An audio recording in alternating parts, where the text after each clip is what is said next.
আসামে হাজার হাজার মানুষ সব হারিয়েছে, কিন্তু আজ সোশ্যাল মিডিয়াতে সেই বিষয়টাই কি আমরা সবচেয়ে বেশি দেখছি? আজকের এই ভিডিওটা শেষ পর্যন্ত দেখো, কারণ শেষে আমি এমন একটা বাস্তবতা দেখাবো যেটা হয়তো তোমরাও কল্পনাতে ভাবতে পারো না। নমস্কার বন্ধুরা, আজ আমরা কোনো রাজনৈতিক বিষয় নিয়ে নয়, আজ কথা বলবো আমরা এমন কিছু মানুষকে নিয়ে যারা নিজেদের ঘরবাড়ি ছেড়ে নিরাপদ আশ্রয়ে থাকতে বাধ্য হয়েছে।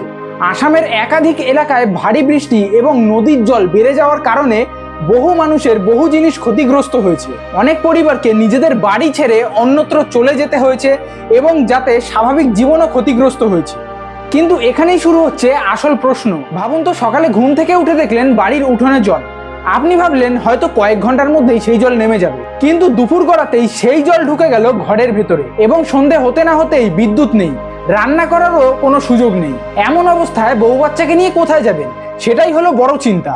যে ঘরে এতদিন আপনারা সংসার করেছেন সেই ঘরই নাকি আজ থেকে আর নিরাপদ নয়। ভাবতে পারছেন? এক সেকেন্ড, এটা কিন্তু কোনো সিনেমার গল্প নয়, অনেক পরিবারের বাস্তব অভিজ্ঞতার সাথে মিল রয়েছে এমন একটা চিত্র। কিন্তু এখানেই একটা জিনিস আমাকে সবচেয়ে বেশি অবাক করে তুলেছে। সোশ্যাল মিডিয়ায়